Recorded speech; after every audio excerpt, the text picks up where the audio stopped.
السلام علیکم ناظرین، امید آپ سب خیریت سے ہوں گے۔ تو اسی طرح سبق پڑھنے کے بعد ہم انشاءاللہ جمعرات ہر جمعرات کو ہم صفائی کرتے ہیں۔ ایسی بات نہیں کہ آپ کو دکھا رہے کہ ہم نے ساری زندگی مسجد کی صفائی نہیں کی، آج کی ہے، ایسی کوئی بات نہیں ہے۔ آپ کو آج دکھا رہے ہیں، آج ارادہ بنا آپ کو دکھائیں۔ سبق پڑھنے کے بعد یہ سارے تمیز سے بیٹھے ہیں، بہت مشکل سے ان کو بٹھایا تمیز سے، اور بہت مشکل سی بات۔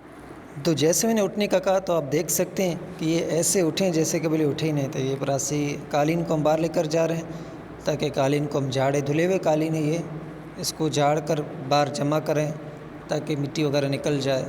قالین کو پہلی طرح اچھی طرح جھاڑ لیتے ہیں، پھر جمع کرتے ہیں باہر، پھر اس کے بعد ہم پونچھا لگائیں گے۔ اب یہ بچے ماشاءاللہ محنتی ہیں، صفائی کرتے ہیں ہر جمعرات کو۔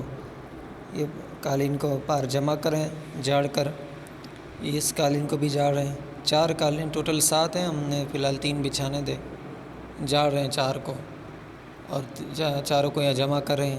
یہ دیکھیں ماشاءاللہ جمع کرنے میں مصروف ہیں، جمع کر لیے، ایک اور آخری رہ گیا، اس کو بھی جھاڑ رہے ہیں اچھی طریقے سے تاکہ مٹی وغیرہ نکل جائے، کیونکہ دھول مٹی بہت ہوتی ہے ہمارے پاس۔ تو جیسے ہی اس کو جھاڑ لیا، اس کو بھی جمع کر لیا تاکہ بعد میں ایسے اٹھانے میں آسانی ہو، ترتیب سے رکھ رہے ہیں ماشاءاللہ۔ اور پائپ کھول دیے تاکہ ہم پانی لگائیں پونچھے کو۔ الحمدللہ یہ ہمارا جو پانی کا موٹر ہے یہ سولر پر چل رہا ہے، بیٹری پر، بجلی کا کوئی ہم انتظار نہیں کرتے، تبھی ہمارے کام جلدی ہو رہے ہیں۔ یہ دیکھو ولید نے ماشاءاللہ پونچھا صحیح طریقے سے دھو لیا۔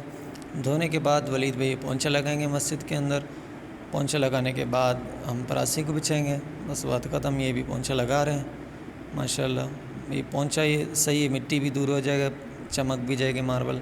یہ صفائی ہو گئی، کلیئر، الحمدللہ۔ جزاک اللہ، بہت شکریہ۔ اگر آپ ہمارے اس چینل پر نئے ہیں تو ہمارے چینل کو ضرور سبسکرائب کریں۔ جزاک اللہ۔